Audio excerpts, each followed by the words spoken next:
Bonjour.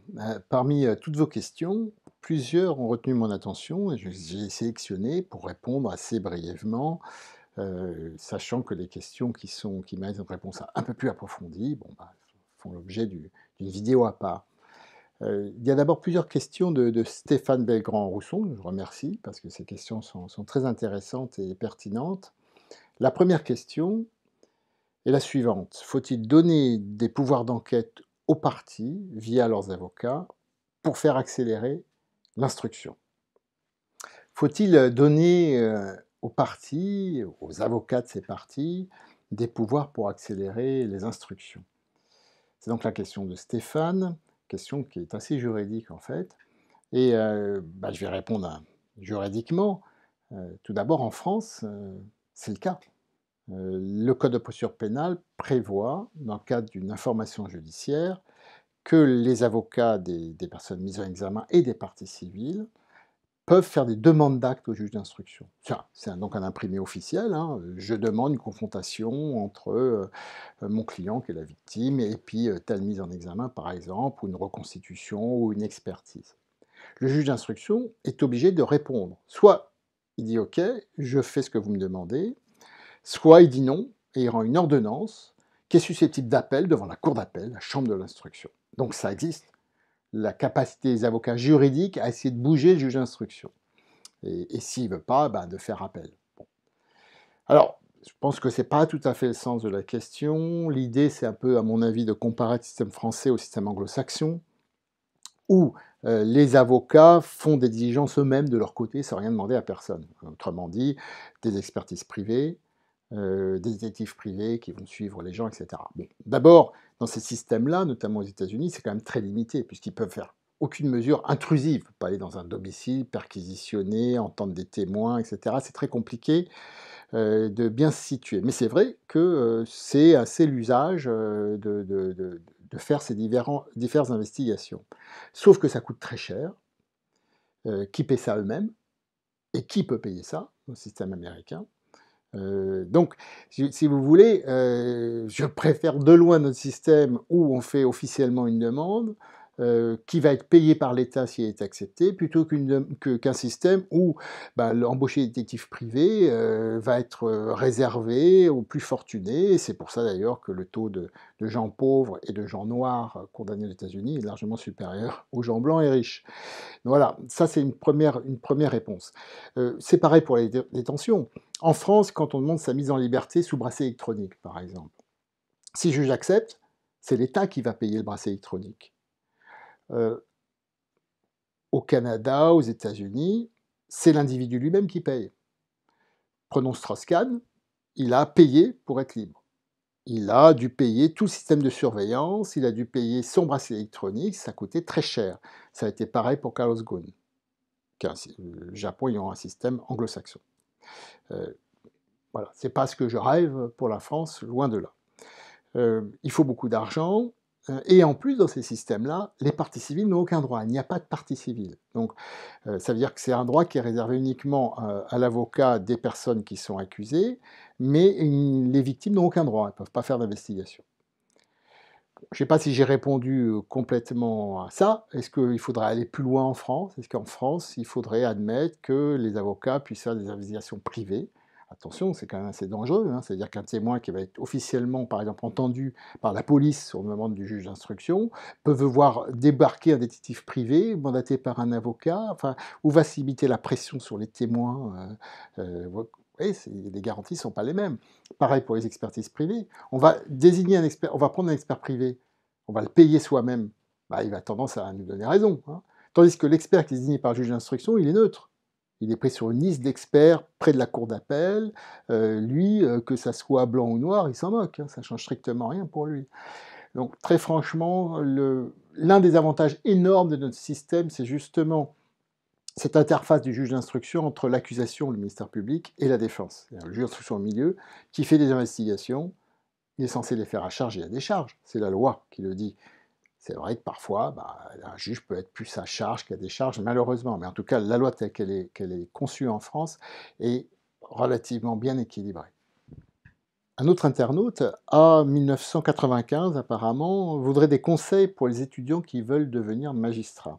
Bon, là je vais y répondre un peu brièvement, ça ne veut pas dire que je ne ferai pas ça de façon beaucoup plus développée plus tard, mais je vais d'ores et déjà lui indiquer quelques éléments. D'abord, la justice, ce n'est pas un service public comme un autre, donc il faut de la motivation. Ça veut dire qu'il faut déjà que l'étudiant se pose la question, pourquoi je veux devenir magistrat? Pourquoi je veux juger les autres? C'est une vraie question philosophique. Est-ce que j'ai envie de juger les autres? Sinon, c'est pas pareil que d'être dans voilà, dans une administration où on n'a pas entre les mains la liberté notamment, ou la résidence des enfants, etc. Des choses aussi importantes pour les citoyens. C'est la première chose. La deuxième, c'est qu'il faut une culture générale importante. Il n'y a rien de pire qu'un juge qui est juste un juriste. On ne juge pas avec uniquement des codes, on juge avec une conscience, on juge avec un état de la société, on juge avec une image que l'on veut avoir, on juge avec une notion du pacte social, une notion de comment mon action à moi peut faire que les gens vivent plus en harmonie. La justice a une fonction sociale. Donc ça, c'est très important. Il faut aussi savoir s'exprimer, soit par écrit, soit par oral, mais ce sont des fonctions, les fonctions de juge, où il faut savoir parler ou écrire. Quand on est juge du siège pur, bon, on va rédiger que des jugements, ok, mais on va rédiger des tonnes de choses.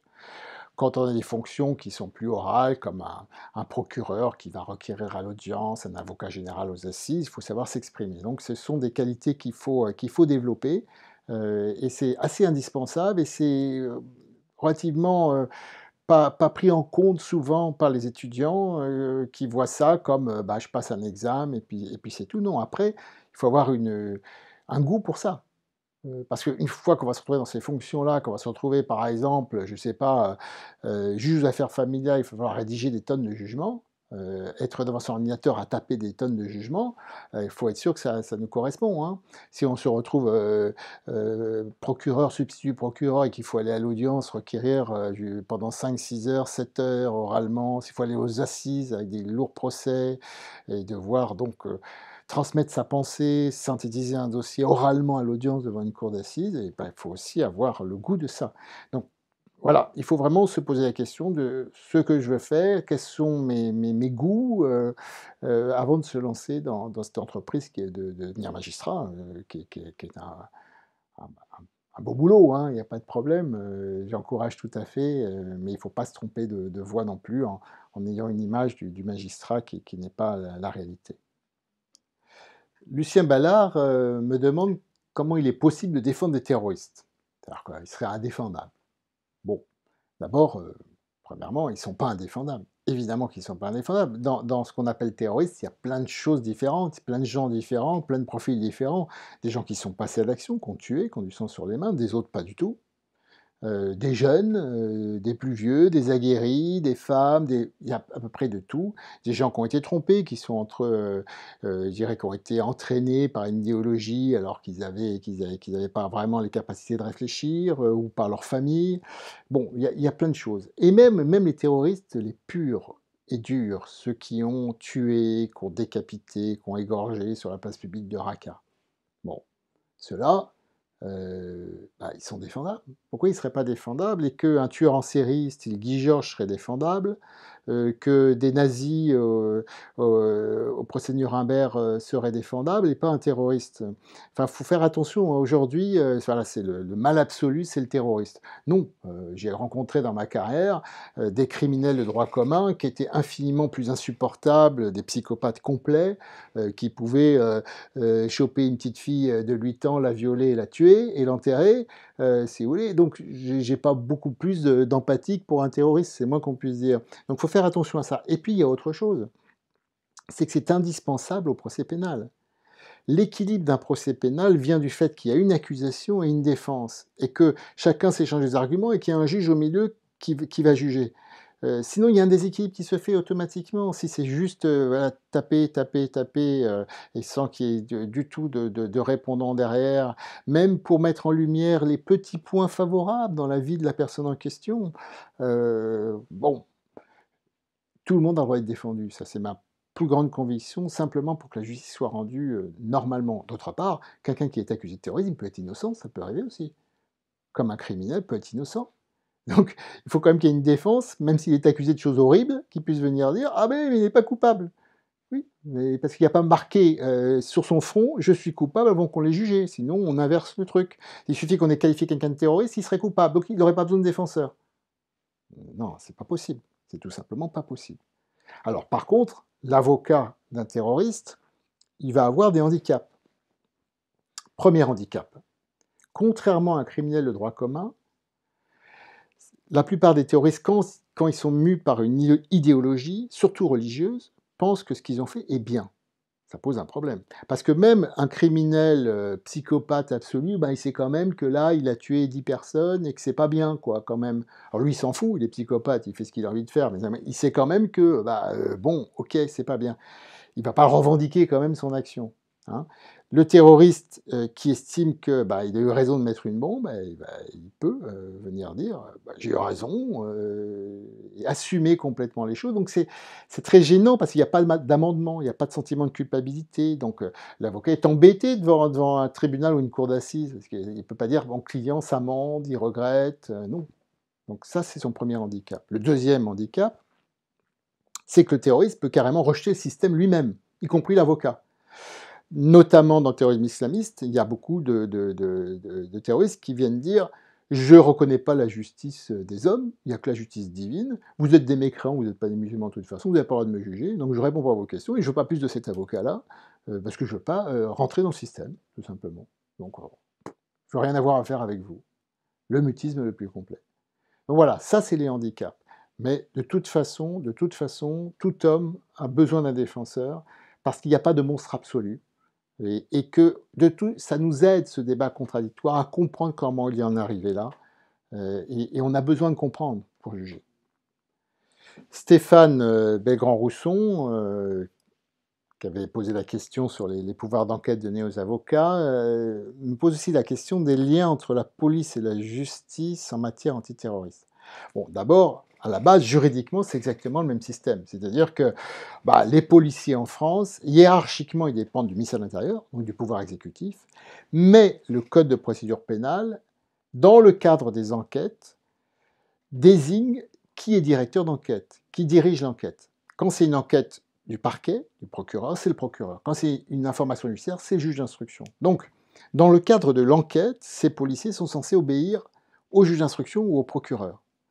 Le problème, c'est que hiérarchiquement, ils dépendent du ministère de l'Intérieur, ce qui a posé des gros problèmes dans les affaires politico-financières. Hein. On se souvient, dans le dossier, je me souviens, on s'appelait Alphen, des HLM de la ville de Paris, un directeur de la police judiciaire qui refuse que les policiers fassent la perquisition avec le juge. Le juge l'a fait toute seule, il a été sanctionné après par un retrait de l'habilitation de police judiciaire, mais parfois, le conflit entre pouvoir exécutif et juges peuvent être très forts là-dessus. Mais c'est le même principe. Alors en matière de terrorisme, la particularité, c'est que on travaille avec à la fois des services de pure police judiciaire, donc notamment la brigade criminelle à Paris, quand ce sont des dossiers à Paris ou région parisienne, hein, la section antiterroriste de la brigade criminelle, la sous-direction antiterroriste de la police judiciaire, le service national, et avec un troisième service qui travaille dans pratiquement tous les dossiers terroristes, qui est la DGSI. La DGSI a une double casquette. C'est à la fois un service de renseignement et un service de police judiciaire. C'est-à-dire qu'elle a un département renseignement qui est très étoffé, il y a 3 500 personnes, et un département judiciaire où ils sont à peu près 150. Et donc on va donner une commission rogatoire quand on est juge d'instruction à ce service, pour qu'il nous aide dans l'enquête, pour qu'il nous donne des fonctionnaires et qu'il fasse des investigations pour nous. Et on va le donner au chef de la DGSI. Mais le chef de la DGSI, il est à la fois le patron du département renseignement et du département judiciaire. Et c'est là où les choses se compliquent et qu'il a cette double casquette, c'est-à-dire qu'en fait, il a plein d'informations qui viennent de son service de renseignement Et c'est lui finalement qui va voir s'il donne au judiciaire des choses qu'il sait déjà. Et là, c'est très embêtant, puisqu'en fait, on le mandate, le juge lui donne une mission de l'aider pour découvrir la vérité. Une vérité que parfois il connaît déjà, et qu'éventuellement il ne peut pas donner au juge. Donc, ça peut créer des conflits importants, évidemment. Hiérarchiquement, il est le bras droit du président de la République, hein, clairement le patron de la DGSI, il voit le président très souvent sur les problèmes de sécurité, et voilà. Et donc, mais dans des missions ponctuelles sur telle ou telle enquête, il est mandaté par le juge, qui est le directeur d'enquête, pour faire des investigations. Donc c'est un vrai souci, et c'est propre au terrorisme pour le coup, ce problème de la double cassette, de la double compétence de ce service de renseignement qui dépend du pouvoir exécutif, et service de police judiciaire mandaté par le juge, qui est censé honnêtement travailler avec le juge et lui donner les éléments qu'il a. Mais ce n'est pas de sa faute s'il ne peut pas toujours les donner. Le service de renseignement français est soumis à des impératifs de tout service de renseignement, notamment ses rapports avec les autres services de renseignement, qui fait que si un service de renseignement lui a donné une information en voulant qu'elle reste secrète, qu'elle ne soit pas judiciarisée comme on dit, il ne pourra pas le faire. Donc voilà toute l'ambiguïté et la particularité des liens entre la justice et la police en matière de terrorisme. Une dernière question de Stéphane, très pertinente également, qu'il a posée à la suite de la vidéo sur la définition du terrorisme, hein, puisque j'avais pas mal parlé de l'association de malfaiteurs terroristes, hein, le fait de s'entendre en vue de préparer des attentats terroristes. Pour s'entendre, il faut au moins être deux, ça c'est clair. On ne s'entend pas tout seul. Et donc, Stéphane a posé la question, mais alors comment on fait quand l'individu est seul? Puisque justement, on ne peut pas lui reprocher une association de malfaiteurs terroristes. Très très bonne question. Et ben c'est justement pour ça que, parce qu'on avait des difficultés, qu'en 2014, on a créé une nouvelle infraction, justement pour l'individu qui agit seul. Bon, là, je vais rapidement vous lire des passages de cette infraction-là pour que vous compreniez bien. Donc, c'est dans le Code pénal, hein. C'est la loi du 13 novembre 2014. D'ailleurs, j'en suis un peu à l'origine, à vrai dire, parce que j'avais été reçu par Bernard Cazeneuve sur cette infraction, ce projet à l'époque. C'est l'article 421-2-6 du Code pénal. Constitue un acte de terrorisme le fait de préparer la commission d'une des infractions mentionnées au deuxièmement, dès lors que la préparation de la dite infraction est intentionnellement en relation avec une entreprise individuelle ayant pour but de troubler gravement l'ordre public par l'intimidation ou la terreur, et qu'elle est caractérisée par. Donc là, c'est à peu près pareil que sur le malfaiteur terroriste, en vue de préparer une infraction terroriste, mais là pour un seul individu. Simplement, le texte va nous dire après comment on va établir cette infraction. Ce qu'il faut qu'on établisse quand on est juge, pour dire il avait l'intention de passer à l'action. Il faut un minimum d'éléments matériels quand même, sinon ça serait juste une idée dans sa tête. Et on ne peut pas pénaliser une idée dans une tête. Donc, il faut qu'elle soit caractérisée par, premièrement, le fait de détenir, de se procurer, de tenter de se procurer ou de fabriquer des objets ou des substances de nature à créer un danger pour autrui. Il achète des produits pour faire une bombe, il essaie d'avoir une arme, etc. Deuxièmement, et c'est cumulatif puisque c'est ça, et deuxièmement, et l'un des autres faits matériels suivants. Recueillir des renseignements sur des lieux ou des personnes permettant de mener une action dans ces lieux ou de porter atteinte à ces personnes ou exercer une surveillance sur ces lieux ou ces personnes. Grosso modo, il a acheté une arme et puis il est en train de se renseigner pour savoir, je ne sais pas où j'habite par exemple. Donc bref, là, ces deux éléments cumulés fait qu'on aura une entreprise individuelle terroriste en préparation et qu'on pourra arrêter cette personne-là avant qu'elle passe à l'action. Sinon, ça peut être s'entraîner ou se former au maniement des armes ou à toute forme de combat, à la fabrication ou à l'utilisation de substances explosives, incendiaires ou nucléaires, radiologiques, biologiques ou chimiques, ou au pilotage d'aéronefs ou à la conduite de navires. Donc le gars, il prend des cours pour se jeter sur le World Trade Center. Il va sur Internet et il cherche comment on fabrique un explosif artisanal, alors qu'il a acheté des engrais. Donc c'était le premièrement et cet aspect-là. Hein. Donc il n'a pas simplement acheté des engrais, il cherche à comment on peut faire avec pour en faire un explosif. Troisièmement, consulter habituellement un ou plusieurs sites de communication publique en ligne ou détenir des documents provoquant directement la commission d'actes de terrorisme en faisant l'apologie des sites islamistes traditionnels, ou quatrièmement, avoir séjourné à l'étranger sur un théâtre d'opération de groupement terroriste. Donc, on a créé en 2014 la façon même quand la personne est seule, de l'arrêter avant qu'elle passe à l'action. Comment on faisait avant? Comment on faisait avant? Ben, malheureusement, quand on était vraiment tout seul, eh ben, on devait attendre qu'il commette des infractions pénales en soi. Par exemple, il ne cherche pas à se procurer une arme à feu, il se la procure, il l'a. Dès qu'il l'a, il a une détention d'armes. Si c'est une arme de catégorie A ou B, c'est déjà un délit en soi, ce qui permettait de l'arrêter, et on le poursuivait pour détention d'une arme catégorie A en relation avec une entreprise terroriste. Voilà, donc c'est un exemple. Ou sinon, on attendait vraiment au dernier moment pour être carrément au moment de la tentative d'attentat. Ceci dit, avant 2014, c'était assez rare qu'on ait des individus isolés. La plupart, ils étaient en groupe. L'individu isolé aujourd'hui, qui est le gars qui sort avec un couteau en gueulant à la Akbar et qui tue n'importe qui, c'est quelque chose d'assez récent. Ça n'existait pas avant. On est une espèce de truc frénétique actuellement. Et il faut bien dire une chose, c'est que de toute façon, bah, précisément, la personne qui est toute seule et qui n'a fait aucun préparatif, qui n'a pas été sur internet, qui n'a pas été essayer de se procurer des armes, des explosifs, bah, on ne la détecte pas tout simplement. Ouais, elle passe à l'action malheureusement. Et c'est ce qui se passe aujourd'hui. Comment voulez-vous détecter à l'avance quelqu'un qui n'a rien préparé et qui, sur une pulsion, va sortir dans la rue avec un couteau? Vous n'y arriverez jamais, dans aucun système, et vous n'avez aucune infraction pénale qui peut empêcher ce genre de choses, malheureusement. Ceci dit, il faut aussi être honnête jusqu'au bout. Depuis quand la justice peut-elle empêcher le crime? La justice n'a jamais empêché le crime. On le demande à la justice en matière de terrorisme uniquement, hein. Je l'avais déjà souligné dans une autre vidéo. En matière de viol, on ne demande pas d'empêcher tous les viols. En matière de vol à main armée, pareil, de meurtre, voilà. C'est qu'en matière de terrorisme où il faudrait qu'il n'y ait jamais de loupé, il faut que les gens soient toujours pris avant qu'ils passent à l'action. Bon, on a des instruments juridiques, on a le maximum qu'on peut d'instruments juridiques, on ne peut pas en créer d'autres. Voilà, et il faut faire avec, mais on ne peut pas non plus imaginer un système où on rentre dans la tête des gens alors qu'ils ne se sont pas exprimés, qu'ils n'ont rien montré extérieurement sur leurs intentions homicides.